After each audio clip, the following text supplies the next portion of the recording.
Welcome all. Hello, this is Xsonic23, aka AlvinSquacialupi, and I am here today for a nice 2K21 NEXTGEN video on PS5. Today's video consists of me playing Rec with randoms and kid fundamentals. So this is part of the Rec with Random Chronicles, you know what I'm saying? Today's video is going to showcase me pretty much saving the goddamn game with my shooting. You know what I'm saying? So I start this match off without a matchup. I have an AI matchup. Someone else on the team had an AI matchup as well. I think it was Kid actually. I forgot, but wasn't as effective. Now, you're going to see that, and people probably already know this themselves, but playing with randoms is obviously a huge risk, okay? Because you can get the randoms that act like they got some goddamn sense, but may just be bad at the game.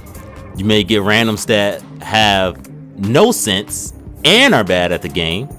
You may get the randoms that have no sense and may be decent at the game, but may think they're way better than what they are, right?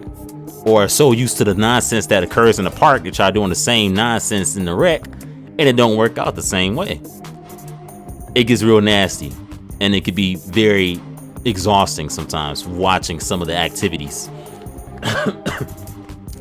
So in this game itself, you'll notice that I was chilling. I was chilling the first half, because what I used to try to do, somewhat of the Jordan approach, right? Try to let my teammates play, see what they can do, scout them.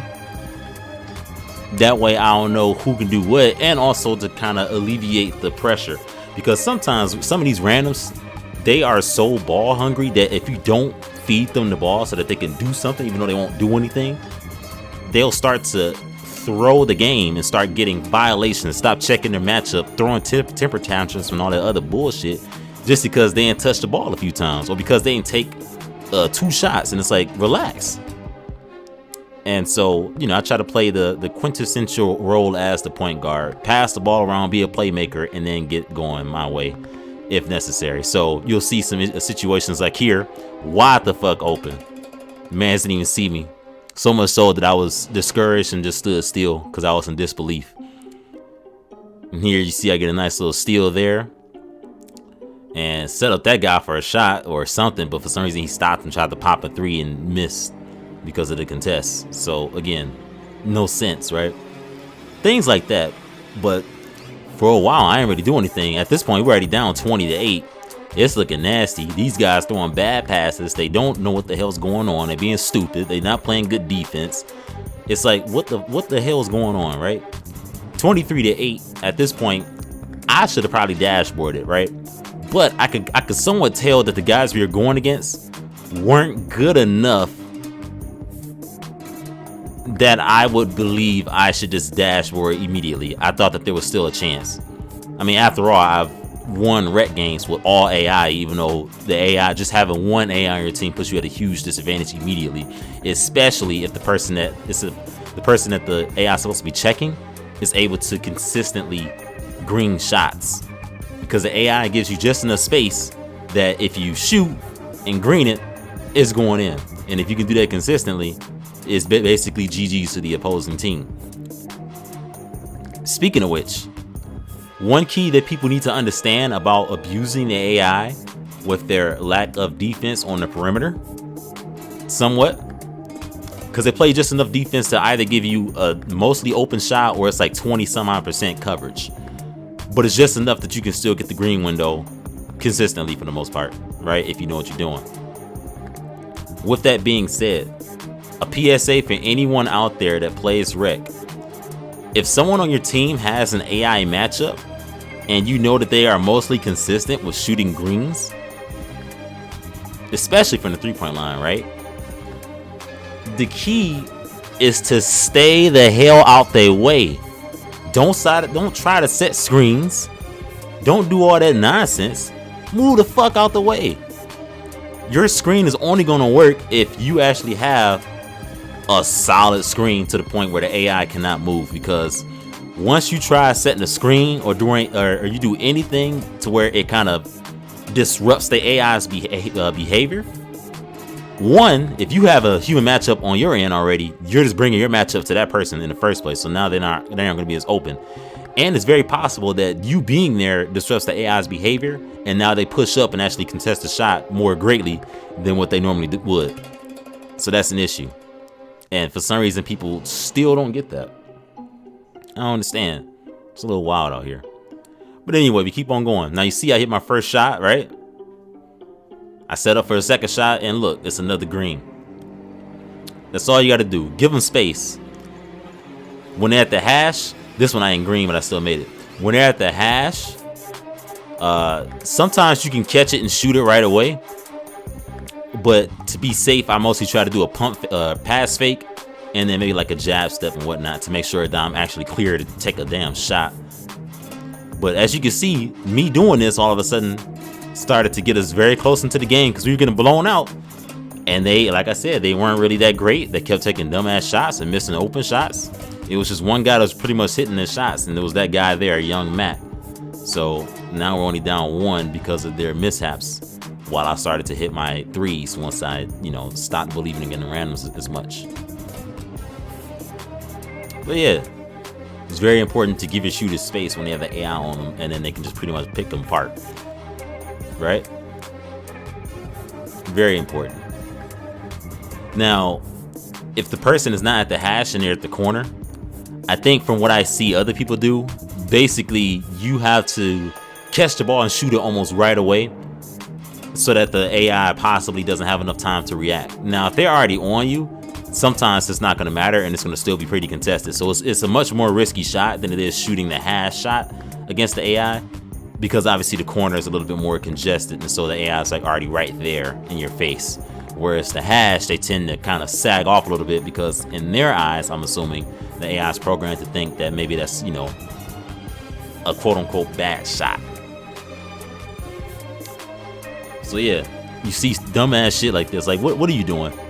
See, he's used to playing in the park where fading threes is very OP.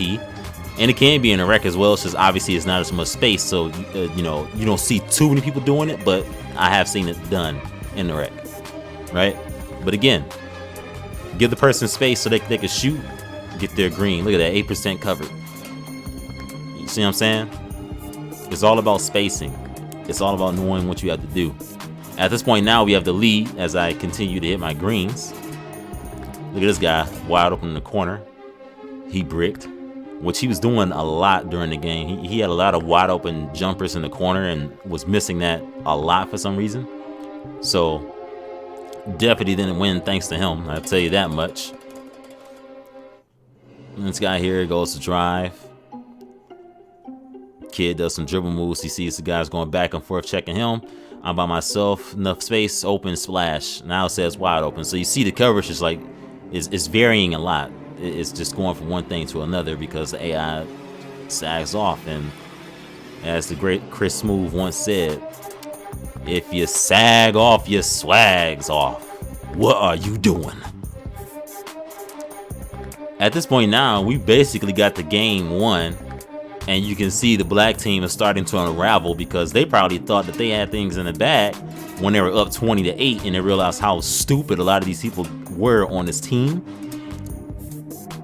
And probably thought it was just gonna be an easy dub because they were being idiots, and I was just hitting my shots. And at this point, my 3-point shots that I was hitting were basically clutch shots because I don't think I took a shot until like the second quarter or something crazy.